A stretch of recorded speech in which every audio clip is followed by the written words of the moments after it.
Je remercie vivement le Book Club le matin avec toute l'équipe staff qui est là aujourd'hui présent. Book Club le matin, qui est une très belle initiative et qui nous honore aujourd'hui pour qu'on puisse discuter avec vous cet ouvrage qui sera présenté par son auteur, Coach Your Life, Silhassan Rassouki. Je vous remercie déjà de cette générosité de partager avec nous. Déjà, moi, je pense que quand on écrit, on est généreux. Déjà, on partage. Et quand on partage encore plus à titre personnel et devant un public, c'est sûr que c'est un signe de générosité. La lecture et l'encouragement à la lecture font partie des priorités de la bibliothèque universitaire Mohamed Sqat. On entreprend plusieurs initiatives dans ce sens et je vais citer à titre d'exemple la création hier du premier club de lecture accrédité au sein de l'université Hassan II de Casablanca et qui est abrité ici à la bibliothèque universitaire Mohamed Sqat de Book Club EH2C. On s'est inspiré de l'expérience du Book Club le matin et de la magnifique rencontre que j'ai eue il y a quelques mois avec Sil Alaoui Ali, que je remercie infiniment. On est très heureux d'être parmi vous aujourd'hui pour cette première rencontre du Book Club le matin que nous organisons en partenariat avec l'université Hassan II et la bibliothèque Mohamed Sqat. Un petit mot sur le Book Club le matin, on en a parlé tout à l'heure. C'est une initiative qui a été lancée il y a de cela à peu près 2 ans et demi. C'est une initiative qui a démarré au sein du groupe Le Matin, qui a évolué. Pour nous, c'est une mission purement citoyenne.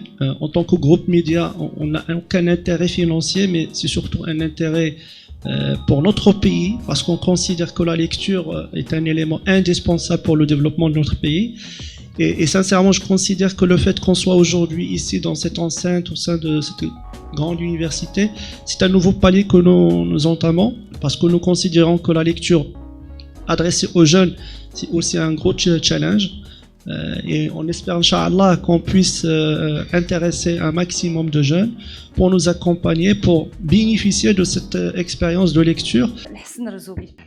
Merci d'avoir accepté notre invitation à cet événement. Merci à toi.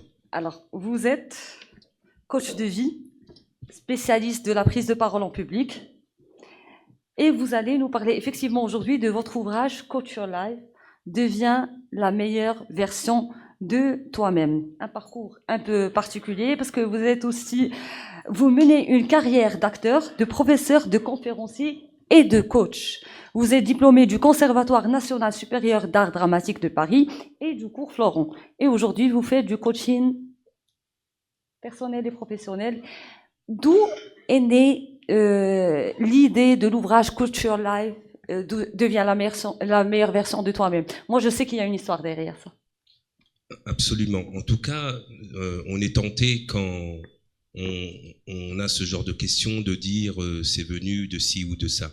Moi, je pense que c'est venu d'abord, je me souviens, je devais avoir une dizaine d'années, et puis, cassons la glace, je venais de perdre ma sœur, et je me suis rendu compte de l'éphémère de la vie. Et on disait tout à l'heure, lorsque nous étions backstage, que nous faisions ce genre de choses, c'est-à-dire d'événements, de ce que je dis pousser, ou plutôt porter le drapeau, hisser le drapeau un peu plus loin, un peu plus haut, on le fait pour laisser des traces. Et l'une des raisons principales pour laquelle j'ai vraiment mis des mots sur cette méthode, si j'ose me permettre, c'est pour laisser des traces pour moi d'abord, égoïstement. Et il faut que j'ajoute un élément qui est très important, à savoir que je ne savais pas qu'on pouvait travailler sur soi. Ça a été, quand je l'ai découvert, un rideau qui s'est ouvert dans ma vie. Je ne savais pas qu'on pouvait augmenter la confiance en soi. Je ne savais pas qu'on pouvait réguler ses émotions. Je préfère dire réguler que les gérer. Je ne savais pas qu'on pouvait augmenter son bien-être. Je pensais que les cartes étaient mal distribuées depuis le départ et qu'on devait composer avec les cartes que nous avons, tout simplement. Donc ce désir, c'était, pour conclure, une façon de laisser une trace, mais aussi d'avoir quelque chose de palpable, de matérialiser cette connaissance que j'ai glanée ici et là, au gré des expériences, des formations, des rencontres, etc. Donc c'est plutôt une méthode d'auto-coaching, c'est ça? C'est exactement ça. En fait, cet ouvrage, sans prétention aucune, a pour objectif, à l'époque, j'avais pas les moyens de m'offrir un coaching. Donc du coup, à chaque fois que j'apprenais de façon expérimentale ou académique une méthodologie, je l'éternisais avec des mots, vraiment je la notais. Et c'était une façon pour moi de m'auto-coacher parce que je n'avais pas la possibilité ou plutôt les moyens financiers pour avoir un coach sur le long terme. Donc à chaque fois, j'avais un petit exercice et c'était pour moi comme mon petit secret pour aller mieux. Alors ça a commencé et ça a suivi une chronologie qui suit, on va dire, un cheminement tel un fil d'Ariane, à savoir que la première des choses qui m'avait préoccupé, c'était les problèmes personnels. Et donc ce qu'on appelle de façon, on va dire, académique, la communication avec soi. Donc j'avais beaucoup de mal à communiquer avec moi et Madame Alami a dit quelque chose qu'il faut stabilo-bosser encore une fois, à savoir que on ne se connaît pas. L'homme ne se connaît pas. Il peut étudier, nous sommes à l'université, on peut exceller dans une matière, on peut apprendre les mathématiques, on peut même, des médecins, j'ai des clients qui sont médecins et qui viennent me voir, qui maîtrisent, qui sont censés maîtriser le corps humain et qui le font parfaitement bien, mais par contre qui sont perdus dans un labyrinthe de contradictions. À savoir qu'ils n'ont pas étudié la matière la plus importante selon moi, qui est, comme on dit dans l'ésotérisme, l'étude de soi. S'étudier soi-même d'abord, avant tout. Et comme le dit, je ne sais plus quel philosophe antique, la première connaissance est la connaissance de soi. Je crois que c'est Socrate. Vous êtes généreux, comme l'a dit Madame Alami. Mais avant d'aller un peu plus loin dans l'analyse de cet ouvrage, j'ai une deuxième question. Le programme que vous proposez s'intitule « La preuve par 21 ». Alors là, ça me rappelle une théorie du développement personnel qui stipule que pour changer, pour mettre en place une nouvelle attitude, le corps et le cerveau auraient besoin exactement de 21 jours pour accepter le changement. Est-ce qu'il y a un lien entre les deux? Absolument, et je vois que vous avez de grandes connaissances en termes de développement personnel.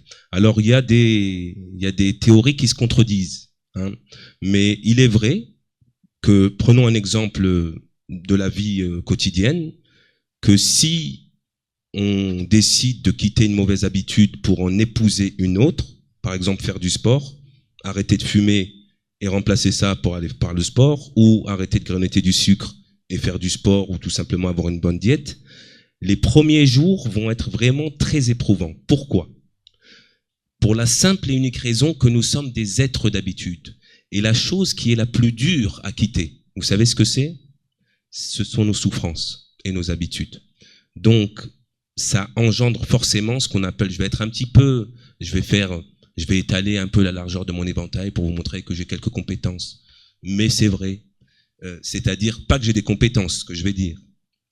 Ça, je veux dire, on travaille en qualité de formateur et de coach, c'est une humilité rigoureuse et scientifique à vie. Nous sommes à l'université et l'humilité scientifique, elle doit tout le temps être là. Avoir des compétences, je ne sais pas ce que ça veut dire. Chercher la compétence, ça m'intéresse. J'en reviens à l'être d'habitude. Ça engendre forcément un deuil. Quand on va quitter une habitude, un deuil, c'est pas forcément juste la séparation d'une personne ou la mort d'une personne. C'est le fait que si je change, par exemple, d'appartement, je vais déménager. D'ailleurs, une personne que je connais, le jour où elle a déménagé de chez elle, elle a pleuré. Et ça ne m'a pas surpris. Pourquoi? Parce qu'il y a tout un renoncement à une vie, il y a toute une mémoire qu'on va quitter, il y a toute une histoire et une géographie. Et c'est le deuil. Donc, la chose qu'on va avoir beaucoup de mal à quitter, ce sont nos habitudes, et surtout les mauvaises. Donc, pour cela, il faut avoir la patience, hein, je dirais, d'un moine bouddhiste et tenir pendant 4 semaines. Et quand on tient pendant 4 semaines, le cerveau, il a l'information que cette habitude est bonne pour lui. Et une fois qu'il sait que l'habitude est bonne pour lui, on n'a plus de mal à aller à la salle de sport, on n'a plus de mal à ne pas grignoter et à se faire du bien, tout simplement, parce que l'objectif ultime de cette rencontre, c'est c'est le bien-être et d'être bien, en fait. Enfin, c'est tout ce que je nous souhaite, c'est de vivre ce laps de temps de la vie qui est relativement court, hein, ça passe très vite, le vivre dans le plus de bonheur et le plus de sérénité possible. En tout cas, c'est toutes les prières que je peux nous souhaiter. Alors, dans l'ouvrage, il y a, si j'ose dire, il y a deux parties. Il y a une partie où l'on parle de la communication avec soi et une deuxième partie où on décortique un peu la relation avec l'autre, la communication avec les autres. On va commencer par la communication avec soi et ce discours interne qui impacte notre vie à travers le cerveau inconscient. Alors, la communication avec soi. La communication avec soi, j'accorde beaucoup d'importance à ça, déjà pour moi, parce que je ne savais pas avoir une conversation honnête avec moi-même, mais en plus, ce que je dis souvent, c'est que j'adore une phrase en arabe qui dit « faqidu shay la yu'ti ». Pour traduire pour les personnes qui sont ici, qui ne parleraient pas l'arabe, ça veut dire que quand il nous manque quelque chose, on ne peut pas donner une chose qu'on n'a pas. Si on ne s'aime pas, on ne peut pas aimer les autres. Si on n'a pas confiance en nous-mêmes, on ne peut pas aimer les autres.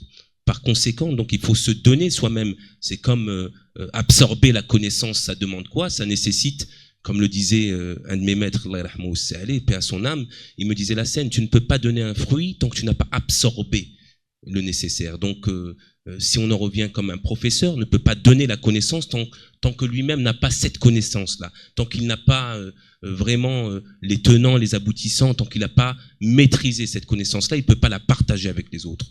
Ben, je vois ça comme un fruit, comme le fruit de cet arbre-là. Avant de donner le fruit, il faut que le fruit arrive à maturité. Et cette maturité, en termes de travail avec soi-même, ça vient quand on communique avec nous-mêmes, qu'on a une connaissance satisfaisante de nous-mêmes, des stratégies qu'on a mises en place depuis la tendre enfance, les bonnes, les mauvaises, et puis mettre dans le conscient les choses qu'on fait de façon inconsciente. Parce que la tragédie aujourd'hui, qu'est-ce que c'est quand on ne se connaît pas? C'est qu'on fait les choses de façon inconsciente. On parle de manière inconsciente, on n'a pas conscience de la manière avec laquelle on se tient, on n'a pas conscience de la manière avec laquelle on se comporte, on n'a pas conscience de la manière avec laquelle on utilise les mots, on n'a surtout pas conscience de la manière avec laquelle on dégage certaines choses, parfois dans notre langage du corps. Et tant qu'on n'a pas fait ce travail-là, on est, comme le dirait quelqu'un que j'affectionne particulièrement, dans un pseudo-sommeil hypnotique. Et c'est vrai. C'est-à-dire que nous vivons selon la loi de l'accident et du hasard, et que nous vivons comme une girouette qui tourne selon le sens du vent.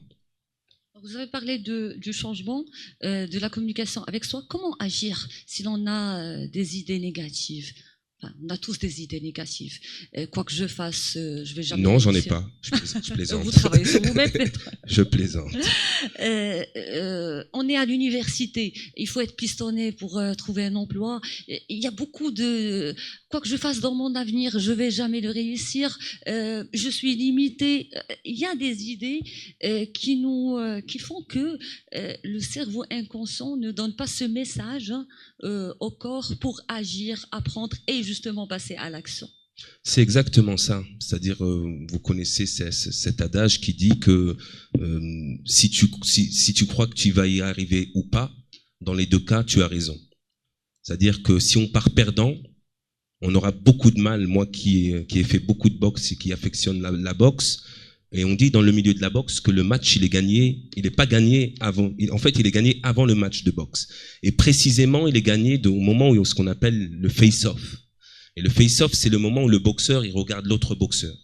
Et celui qui est le plus calme, et celui qui a la foi, hein, comme dirait, empruntons une phrase du Nouveau Testament, pour être un petit peu laïque et ne pas qu'avoir qu'une seule source, c'est avec la foi, hein, selon Jésus, on déplace des montagnes.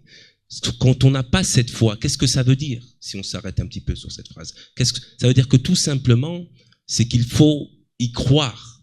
Et quand on n'y croit pas, ce qui se passe, c'est que on va créer les conditions inconsciemment pour ne pas y arriver.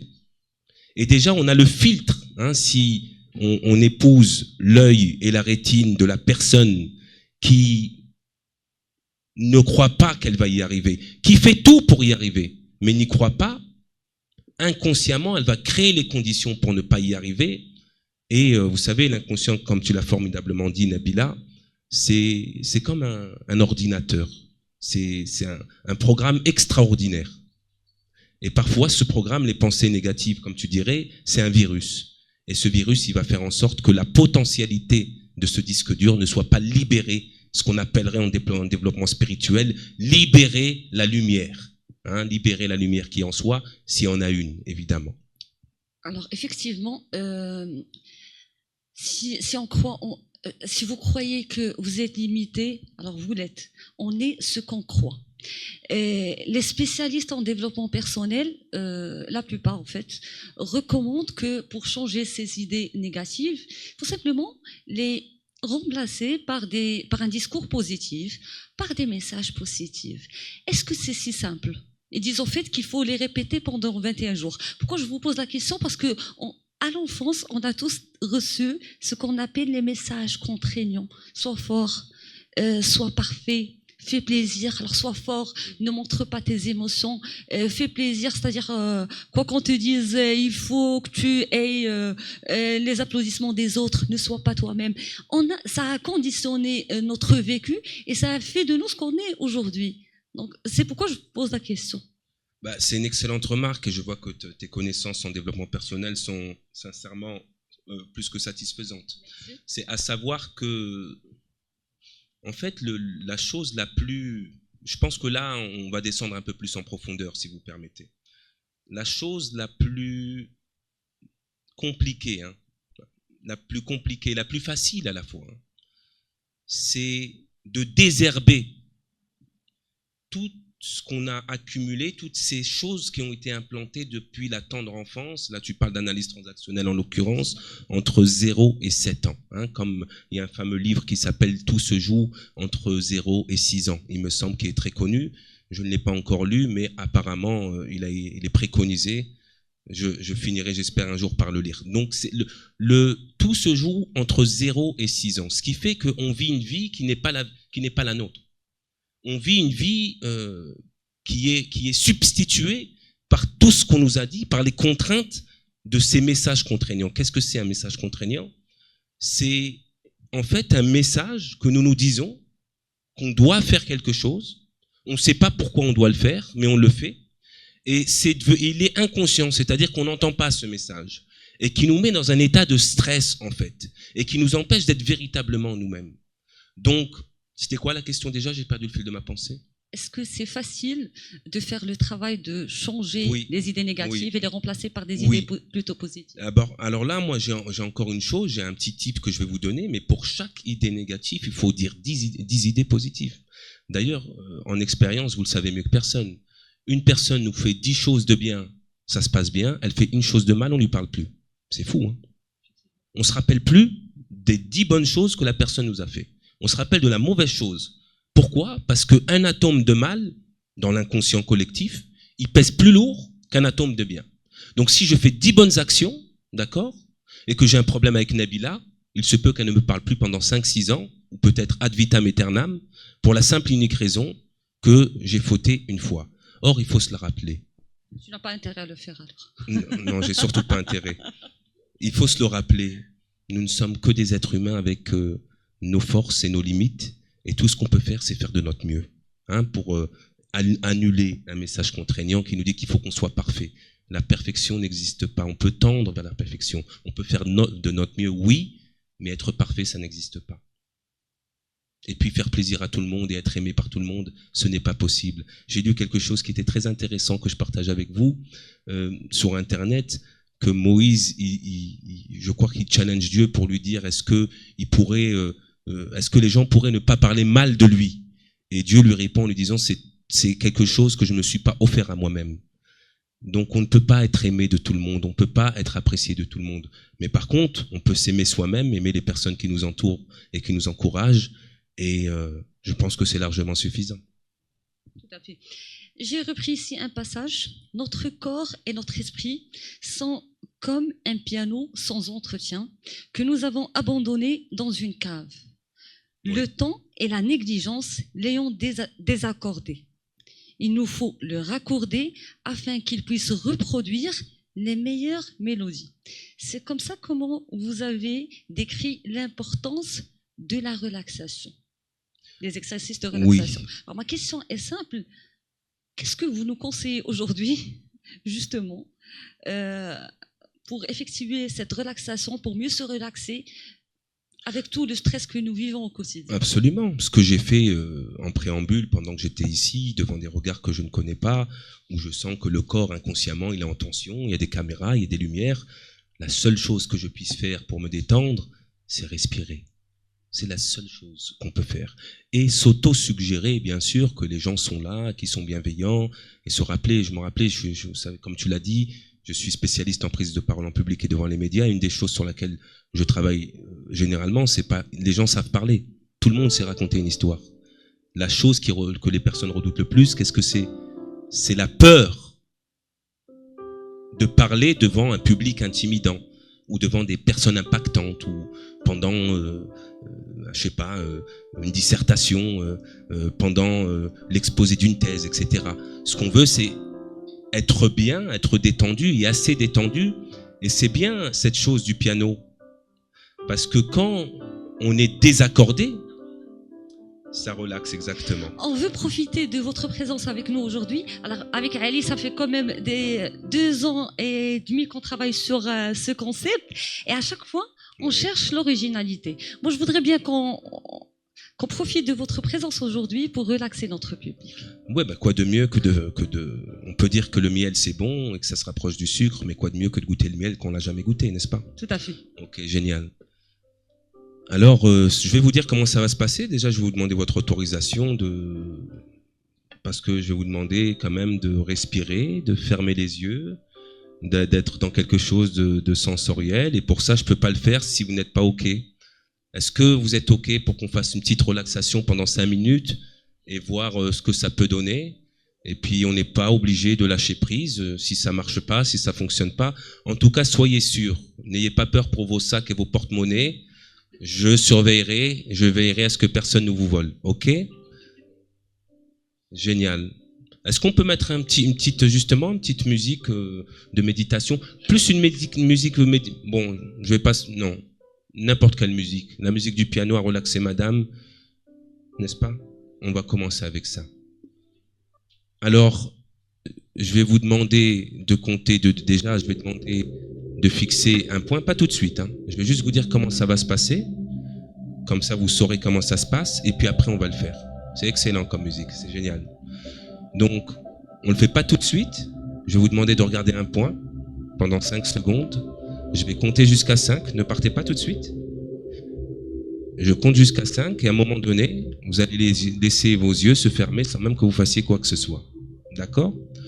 Quand vos yeux vont se fermer, je vais demander à votre corps de respirer, d'inspirer par le nez et d'expirer par la bouche. Et je vais demander, comme vous m'avez l'air sympa et sincèrement, je vais vous demander de vraiment, quand vous inspirez, ça c'est une astuce. C'est vraiment une pure astuce parce qu'on ne respire mal. Hein, c'est ça, accorder son instrument. Je vais vous demander de gonfler votre nombril de 2 cm. Regardez, je vais inspirer, ça va gonfler de 2 cm. Et quand j'expire, je vais dégonfler de 2 cm. Avec le nez. J'inspire et j'expire. Déjà, la première des choses, pour se détendre, il faut apprendre à respirer. Ou réapprendre à respirer. Parce que lorsque vous étiez des nourrissons, vous respiriez formidablement bien, croyez-moi. Et regardez les nourrissons, comment ils respirent. C'est juste extraordinaire. Ils sont juste en ventilation et ils sont bien. D'accord? Et c'est exactement ce qu'on veut pour nous. Tout en étant des adultes, même si on a vieilli, et qu'on se rapproche de ce grand vide où le cœur s'apaise. Ok. Donc, à 5, vous savez exactement ce qui va se parler. Peut-être 1, l'inspiration est plus profonde, et l'expiration l'est tout autant. 2, peut-être que vous vous centrez sur la température. Vous avez senti ça, de cette salle, sur votre peau? À 3, peut-être que les oreilles tendent un petit peu la concentration par rapport à la musique. À 4, peut-être que les paupières, elles sont de plus en plus détendues et qu'elles se préparent pour connecter avec ce que vous avez de plus précieux. Vous savez ce que c'est? C'est vous. 5. Les paupières peuvent se fermer sans même que vous fassiez quoi que ce soit. Et si vous voulez les maintenir ouverts, on ne force pas le corps. Il sait très bien ce qu'il est en train de faire et il connaît la meilleure situation qui va vous mettre totalement dans un confort. Et on inspire et on expire le stress, le doute et les incertitudes. Et on inspire le bon et on expire tout ce qui nous empêche d'être ici, maintenant, dans le moment présent. Et plus la respiration est profonde, et plus le corps se détend. Et plus le corps se détend, et plus vous êtes dans cet endroit où vous êtes en totale sécurité et bien.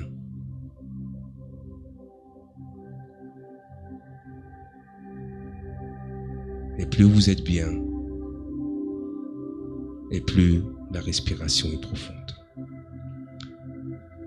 Et maintenant, je vais demander à votre imagination de penser que vous êtes allongé sur l'herbe dans une forêt.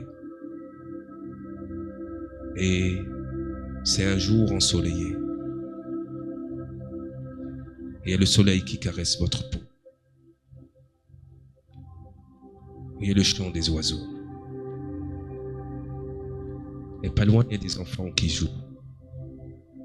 Et peu importe les bruits que vous entendez à l'extérieur, vous êtes centré sur votre monde intérieur. Et vous êtes allongé sur l'herbe dans une forêt. Et c'est un jour ensoleillé. Et le soleil qui caresse votre peau. Et le chant des oiseaux. Et je vais demander juste de faire une petite autosuggestion, quelque chose, une phrase qui va vous faire du bien, une action que vous allez faire demain ou ce soir, peu importe. Juste une action qui va vous permettre d'augmenter votre bien-être. Ça peut aller chez le coiffeur, ça peut manger un fruit, peu importe, boire de l'eau, faire un footing, une marche, téléphoner une personne qu'on aime, une action que vous allez faire. Et quand je dirai 5, vous ouvrirez les yeux et vous retrouverez toute l'énergie qui va vous permettre de passer un moment agréable pendant ce book club. À 1, l'inspiration et l'expiration sont profondes. À 2, les oreilles se centrent sur les sons de cette salle. À 3, vous sentez la température de la salle sur votre peau. À 4, il y a une énergie qui commence à monter, peut-être des pieds, peut-être, peu importe, des mains, peut-être que le corps bouge un petit peu pour retrouver sa forme. Et quand je dirai le dernier chiffre, tout le monde ouvrira les yeux. 5.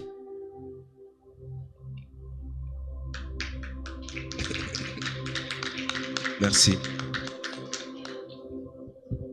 Oui. C'est un état modifié de conscience, donc un état hypnotique, absolument. Absolument. On va pouvoir continuer ou... Oui, on va pouvoir continuer parce que c'est... On va pouvoir continuer parce que c'est le moment où le cerveau, par exemple, les étudiants, j'aurais voulu qu'il y en ait plus, évidemment, mais bon, on est très bien entre nous. Mais le moment, quelle est la raison pour laquelle, je ne sais pas si vous l'avez remarqué, on est plus productif le matin en se réveillant qu'on doit être à l'étude. C'est qu'on a encore les ondes du sommeil, qui sont les ondes alpha. Et c'est là où le cerveau, il est le plus optimal. Donc, il faut être... Le fait d'être dans un état modifié de conscience, ça augmente notre capacité à absorber l'information, à se rappeler, parce qu'on est toujours dans quelque chose de presque sensoriel. Je vous le promets. Et étude à l'appui. On a parlé et on a fait l'exercice de la relaxation, justement pour pouvoir vivre dans ce monde de stress et d'incertitude. J'ai envie de vous poser la question, est-ce que c'est pas aussi important d'apprendre à se fixer des limites, notamment dans les relations, et on passe là à la communication avec les autres? Oui, et très belle transition, parce qu'une fois que on sait communiquer avec nous-mêmes, bon, c'est pas à travers une méditation, je vous rassure qu'on sait communiquer, mais c'est le début déjà. Hein. D'ailleurs, je vous préconise, pardonnez-moi, il y a aujourd'hui, je sais pas, il y a la méditation pleine conscience, que vous soyez étudiant ou des adultes confirmés, professeurs, etc.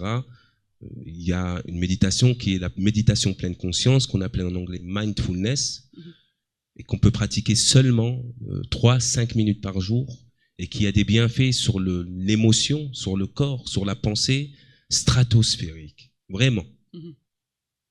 Et ce qui me désole, c'est que la plupart du temps, j'ai des personnes à qui je travaille depuis des années, et je leur dis, mais ils me disent, mais ça va pas, ma concentration n'est pas là, ou mon potentiel. Et quand on fait l'inventaire, je dis, mais est-ce que tu fais ta méditation? Non, je ne la fais pas. Donc ce sont des personnes qui viennent me voir pour aller mieux, mais qui ne prennent pas le temps de prendre 5 minutes pour eux. Et ça raconte quelque chose. Et par contre, ils vont prendre plusieurs minutes à faire des choses pour les autres. D'accord? Alors j'ai envie de dire, avant de vous occuper de la tragédie des autres, occupez-vous de la tragédie qui est au fond de vous-même.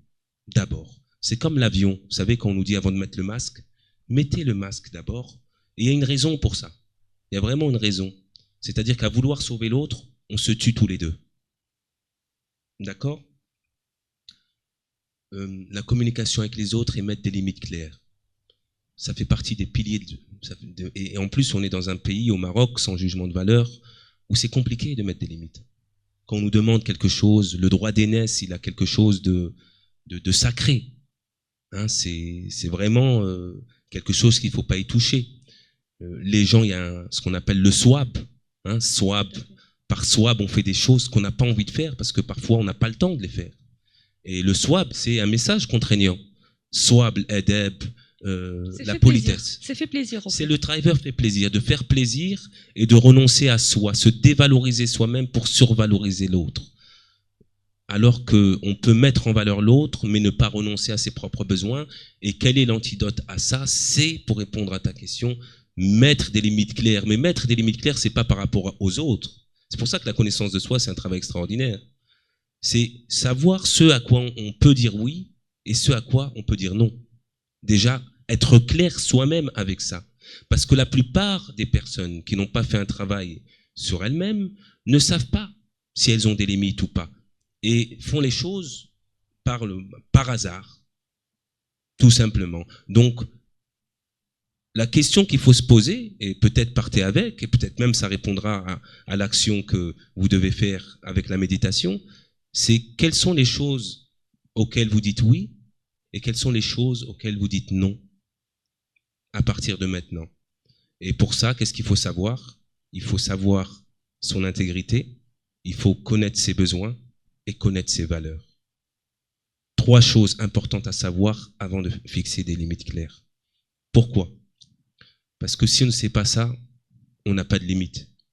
Et puis, au préalable, faire un travail de connaissance et de conscience de soi. Parce que si on ne se connaît pas, ben on ne va pas connaître nos limites. Voilà. L'exercice de l'aller-retour. Qu'est-ce que ça implique? C'est un exercice que vous proposez dans l'ouvrage. Absolument. L'exercice de l'aller-retour. Oui. C'est un exercice que j'ai appris quand j'étais aux États-Unis et qui est très, très, très émotionnel. C'est très. Le principe, c'est de faire l'inventaire de tous les rendez-vous où ça allait pas. Hein, du premier souvenir d'enfance, ou alors partons du premier souvenir d'enfance au dernier souvenir qu'on a aujourd'hui. Une altercation avec son conjoint ou avec son enfant la veille qui a mené à quelque chose. Tous les moments où émotionnellement c'était pas le top, quoi. Et du coup, ben, on a l'impression que il y a certaines personnes qui ne veulent pas réveiller la boîte de Pandore. Parce qu'elles sont dans une stratégie de masquage et de camouflage. Qu'est-ce que ça veut dire? Elles sont dans le déni de l'émotion. Alors j'anticipe peut-être l'autre question, mais être dans le déni ou l'exagération de l'émotion ou l'évitement de l'émotion, c'est ce qu'on appelle en intelligence émotionnelle. Petite piqûre de rappel, je dirais pas piqûre, on en a eu assez. Gentil rappel, l'intelligence émotionnelle, c'est la compétence du siècle. Donc quand j'évite tout ce qui est émotionnel, quand je suis dans le déni de ce qui est émotionnel, et je donne un quote de quelqu'un d'Harvard, professeur de psychologie, qui dit « Essayer de minimiser ou d'ignorer les émotions et les pensées ne fait que les amplifier. » Vous voyez bien? J'en reviens à l'exercice. Mais justement, parce qu'on va parler par la suite de l'intelligence émotionnelle. Moi, je voudrais bien que vous expliquiez l'exercice de l'aller-retour. En quoi C'est ça consiste exactement, c'est exactement ça. Ce que j'ai compris, moi, c'est qu'il faut ouvrir des fichiers. C'est exactement ça. C'est-à-dire qu'on va ouvrir, ça répond, hein. C'est-à-dire c'est le préambule de la réponse, c'est-à-dire savoir que on va aller mettre les mains dans le cambouis. On va pas éviter.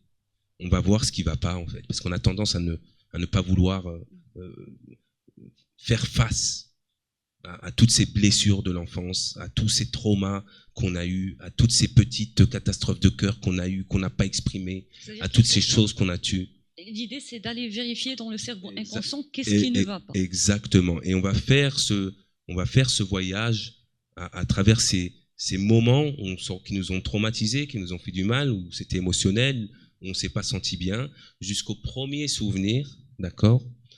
Et du coup, il y a l'inconscient, il va faire, pour la première fois, ça a été très bouleversant pour moi. J'ai fait avec Tony Robbins aux États-Unis, parce que j'ai compris quelque chose. Parce que c'est comme si j'avais fait 10 ans de thérapie. Alors vous l'aviez fait avec Anthony Robbins. Oui. Est-ce qu'il n'y a pas de risque d'ouvrir des fichiers dramatiques du passé sans être accompagné? Alors pourquoi je vous pose la question?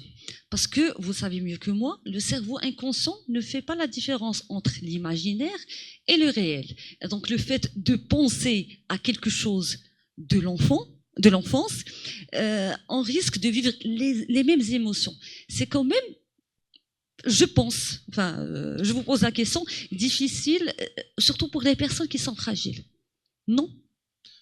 C'est pour ça que c'est un exercice, et je le dis, que c'est délicat et qu'il vaut que la présence d'un professionnel dans ce genre de cas est recommandée. On construit une bulle relationnelle, on voit comment est la personne, comment elle réagit, on fait une petite chose ou deux, on teste et puis après on y va au fur et à mesure.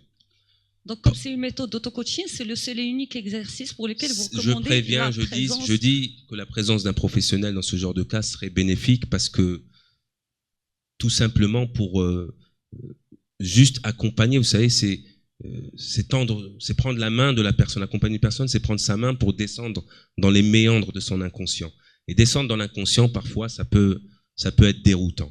Donc on va dans l'inconscient, mais au contraire, aller rendre visite à tous ces petits virages, ces petits moments que j'appelle les catastrophes de cœur, permet d'avoir une prise de conscience. Parce que l'inconscient, tant qu'il ne comprend pas, c'est là où il y a une espèce de mal-être à l'intérieur.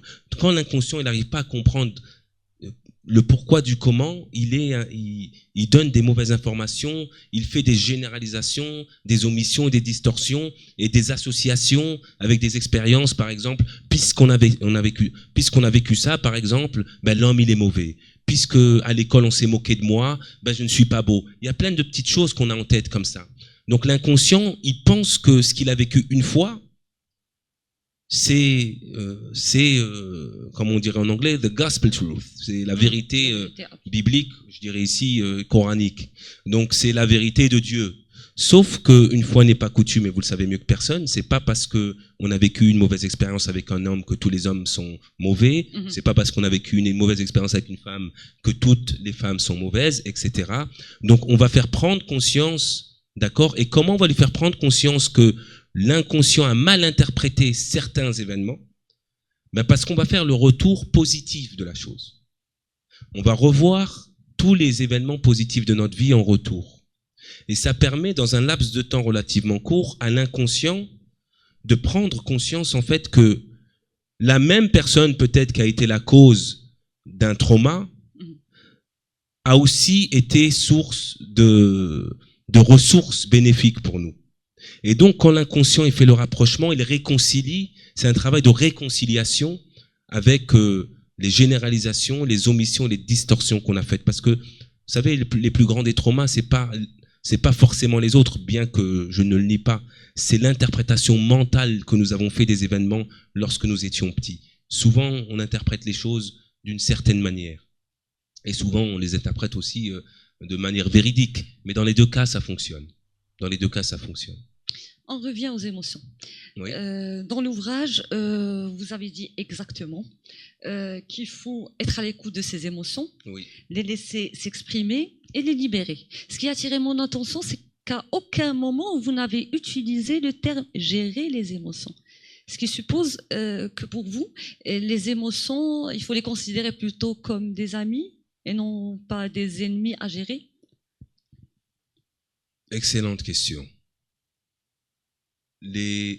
Oui, les émotions sont clairement nos amis. Si nous n'avions pas d'émotions, nous serons morts aujourd'hui.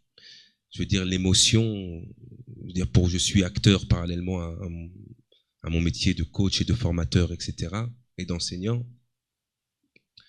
Et une chose que je sais, c'est que l'émotion, c'est un miracle. Et nous avons des siècles de divorce avec l'émotion. On a une croyance limitante quant à l'émotion, comme si c'était quelque chose de mauvais. Donc on les inhibe, on les masque, vous savez ces fameuses phrases, devises de bague, on mélange pas, le boulot et l'émotion, ça fait pas bon ménage. Toutes ces choses qu'on a absorbées pendant toutes ces années, qui ne sont pas le reflet de la réalité, et la question émotionnelle a été une question qui a été étudiée, ou préoccupée, ou sauvegardée par les philosophes et les prêtres, et les imams, et les rabbins, etc. Tout ce qui était émotionnel a été refoulé pendant des années, et on assiste à une société malade aujourd'hui. D'ailleurs, parce que nous avons ce divorce avec l'émotion, j'invite à se réconcilier avec son émotion, et surtout avec les émotions qu'on appelle les émotions négatives, qui n'existent absolument pas. Il n'y a pas d'émotions négatives. Il y a des émotions limitantes, il y a des émotions neutres, il y a des émotions ressources. Quand est-ce qu'une émotion est limitante? C'est quand elle a des résultats négatifs sur mon environnement, sur mon monde, sur moi. Sinon, si je suis triste parce que, je sais pas, une opportunité professionnelle s'est dérobée alors que j'étais à deux doigts, c'est totalement humain.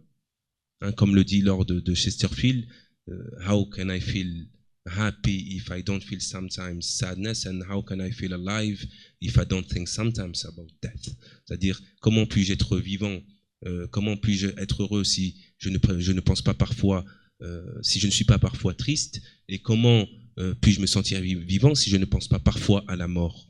Il faut mettre les mains dans le cambouis et embrasser les êtres complexes que nous sommes, avec toutes ces émotions complexes que nous ressentons. Et c'est ce qui fait que le taux de consommation d'anxiolytiques, d'antidépresseurs, de mal-être, on assiste aujourd'hui à un mal-être innommable, parce que nous avons divorcé avec les émotions, parce que nous n'acceptons pas l'émotion, et parce que nous ne régulons pas, je préfère, avant je disais gérer, mais j'ai un peu évolué depuis que gérer. Je ne pense pas qu'on puisse gérer les émotions, je pense qu'on les régule, on peut les réguler. Et je peux vous dire une chose, c'est que l'émotion aujourd'hui, comme je le dis, les personnes qui ne ressentent pas d'émotion sont dans les cimetières. Et le fait de ressentir une émotion quelconque, peu importe ce que c'est, que je sois triste, et ça arrive, parce que je ne suis pas le coach qui dit la pensée positive, je ne crois pas en la pensée positive. Je crois en la pensée tout court. Il y a des jours où on se réveille, on est bien. Il y a des jours où on se réveille et on n'est pas bien. Et qu'est-ce qu'on doit faire? C'est trouver un sens qui va nous permettre que même en n'étant pas bien, on vive cette journée et qu'on soit dans l'acceptation de ce que nous sommes en train de ressentir. Parce que si on n'est pas bien, c'est pour une raison, et cette raison, elle est légitime. Je termine avec quelque chose parce que c'est quelque chose que j'affectionne de particulièrement. L'émotion, c'est comme un marteau. On peut soit construire, soit détruire avec, tout simplement. Une autre question. Oui. Choisissez un travail que vous aimez et vous n'aurez pas à travailler un seul jour de votre vie. Je n'y crois pas. Alors, justement, c'est une citation qui reflète peut-être l'importance d'être passionné dans son travail. Or, le marché du travail qui se présente aujourd'hui, Je vous laisserai. Au revoir.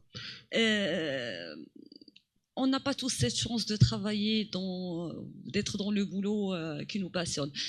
Est-ce qu'on peut mettre de la passion dans ce qu'on fait? Ça m'intéresse davantage. Vous savez, je fais deux métiers qui sont très passionnants. En tout cas, j'étais passionné au début quand j'ai commencé. C'est-à-dire l'âme humaine et ses complexités à travers jouer des pièces de théâtre, des personnages différents, jouer avec les émotions justement, d'où mon amour particulier pour l'émotion, mais aussi accompagner les personnes pour plus de bien-être, plus de performance, plus de productivité.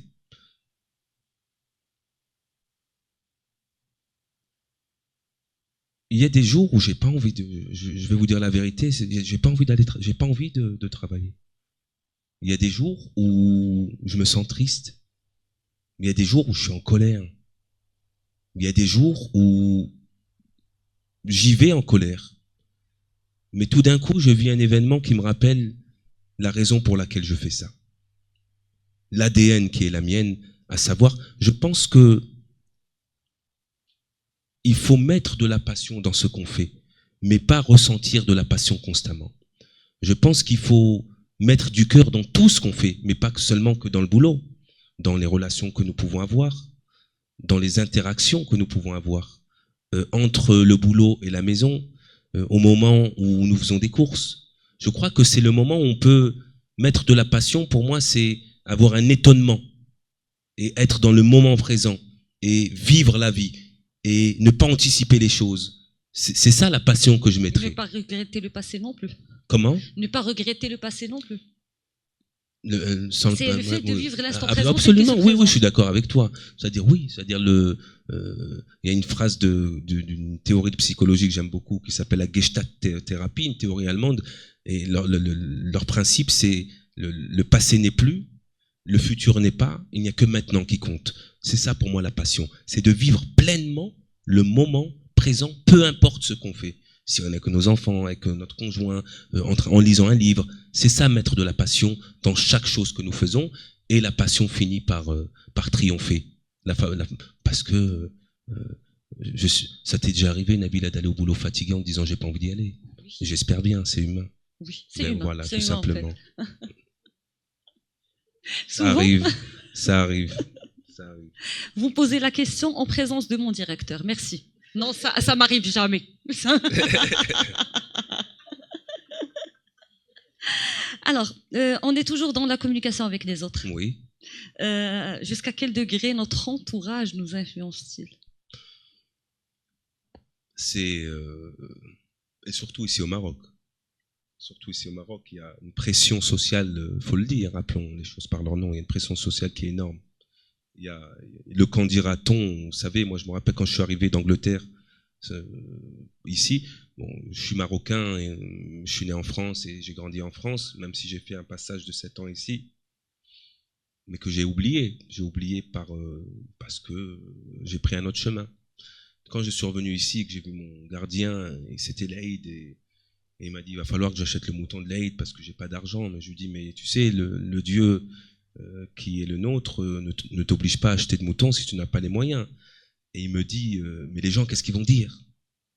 Et j'ai vu que l'intention qu'il avait pour sacrifier le mouton n'était pas une intention due à une religion quelconque, mais due à une tradition et au qu'en dira-t-on des personnes qui l'entourent. La pression sociale, ça peut empêcher une personne d'être véritablement elle-même. Il y a des personnes aujourd'hui dont je m'occupe et d'autres dont je m'occupe pas, qui font un métier qui a été choisi par leurs parents. Vous imaginez ça?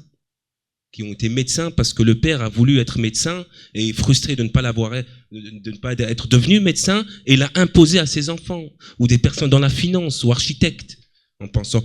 Et d'ailleurs, inconsciemment, j'ai failli faire ça. Ma fille qui a obtenu mention et qui a eu médecine, et je lui ai dit mais on n'a pas de médecin à la maison, et heureusement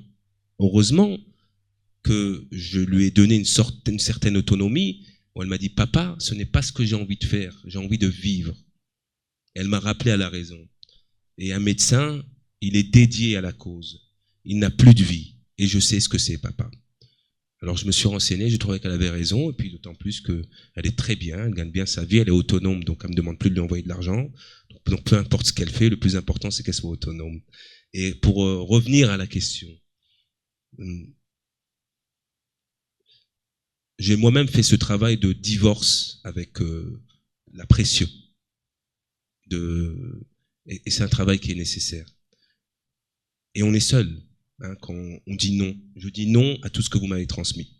Je recommence avec une page blanche. Je pense que c'est la première chose dans le travail.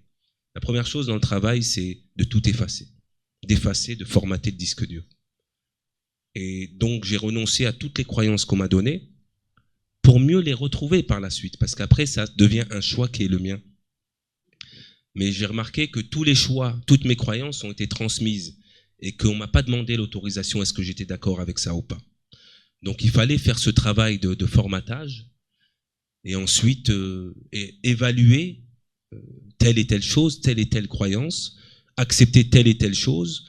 Ça a été douloureux, les proches ont eu peur d'abord, mais ça, on s'est mieux retrouvé par la suite.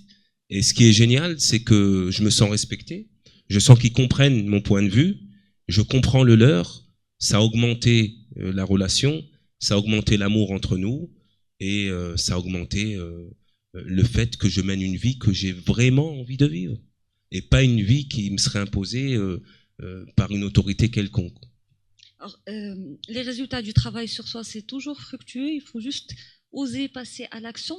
On part du principe que ni en entreprise, ni à l'université, on ne choisit son entourage et les éléments avec qui on compose chaque jour. Quelle est la technique ou les techniques que vous recommandez pour éviter d'être impacté par l'énergie négative que certains portent? Ben, c'est faire un petit peu le travail, et même beaucoup qu'on a fait, savoir quand on est dans la connaissance et conscience de soi, comme dirait Eleanor Roosevelt, avant de te lier d'amitié avec les autres, sois ton meilleur ami. Je pense que sa réponse est la première des choses à la question, c'est d'être déjà son véritable ami, et puis aussi être dans une sorte d'autosuffisance. Qu'est-ce que ça veut dire, hein? J'aime bien les dictons, les proverbes, et excusez-moi, hein, je suis très... c'est peut-être le fait d'être dans l'université, mais j'aime l'université, j'aime les bibliothèques, j'aime les mots. Et puis on est là pour les mots d'ailleurs, hein, les mots M-O-T-S et M-A-U-X, hein, pour jouer un petit peu. Donc c'est un proverbe daguestanais d'ailleurs qui dit que, pardonnez-moi de le dire en anglais, je me prends pas pour Jean-Claude Van Damme, c'est the wealthiest man is the self-sufficient, que l'homme le plus riche c'est celui qui s'autosuffit. Donc si je vais chercher la reconnaissance chez l'autre, c'est qu'il y a quelque chose qui va pas à l'intérieur de moi. J'ai raté quelque chose avec moi-même. Et si l'entourage me l'a pas donné, il va falloir que j'aille le chercher avec toutes mes forces, avec tous mes moyens, pour me dire, allez, je continue avec une citation soufie cette fois-ci, qui dit que si la moitié du monde s'approchait de moi, je ne ressentirais pas sa présence, et si l'autre moitié s'éloignait de moi, je ne ressentirais pas la solitude. Ça veut dire que je suis bien avec moi. Et quand je suis bien avec moi, vous savez ce qui se passe? J'attire les personnes qui vont être bien avec moi aussi. On va être plus. Et je ne veux plus attirer les personnes toxiques ou les pervers narcissiques qui vont prendre votre énergie, justement, et avec lesquels je vais perdre ce que j'ai de plus précieux, à savoir mon temps.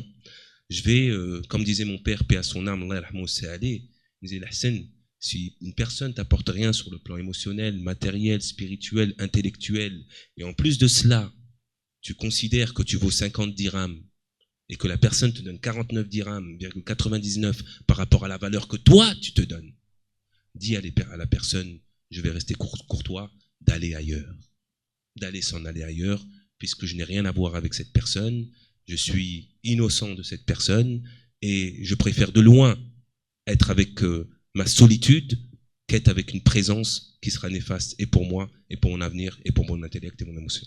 Il y a un passage que j'ai envie de lire avec vous, avant de passer à la séance des questions-réponses.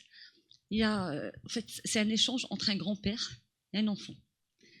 Ah, mon fils, j'étais en train de faire le bilan de ma vie et j'ai pensé à une chose que j'aimerais partager avec toi. Mon odyssée s'achève. Je vais bientôt quitter le navire de la vie. Si vous voulez que j'arrête, j'arrête. Non, on va y aller.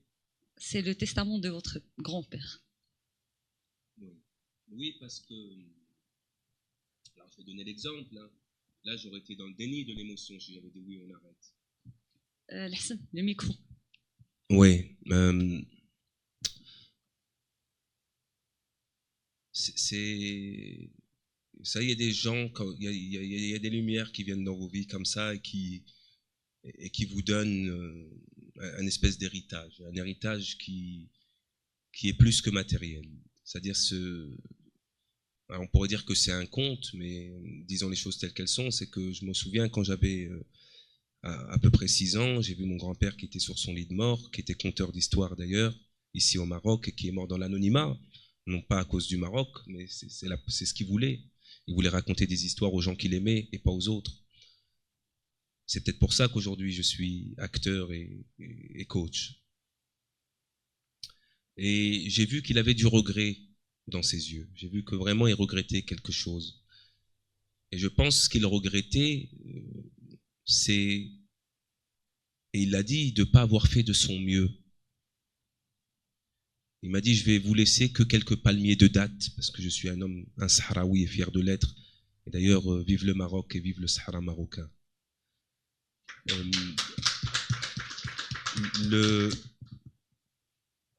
J'ai vu qu'il avait du regret et que il regrettait de nous avoir laissé que quelques palmiers.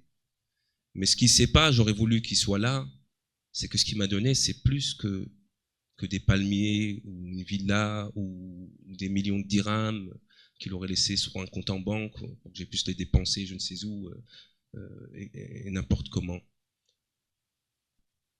Il m'a dit, promets-moi quelque chose, Lassem. Il me dit, ne fais pas comme moi, n'accepte pas la définition du normal. Fais de ton mieux pour que tes enfants et les enfants de tes enfants aient une meilleure vie que celle que je vous ai offerte. Alors, je pense que c'est pour ça que je fais le métier que je fais. Je pense que c'est pour ça, en fait, que j'ai écrit ce livre. Et je pense que c'est pour ça que ce livre s'appelle Deviens la meilleure version de toi-même. C'est parce que non seulement c'est pour montrer à mon grand-père que c'est ce que je fais, mais qu'en plus j'aide les autres à devenir aussi une meilleure version.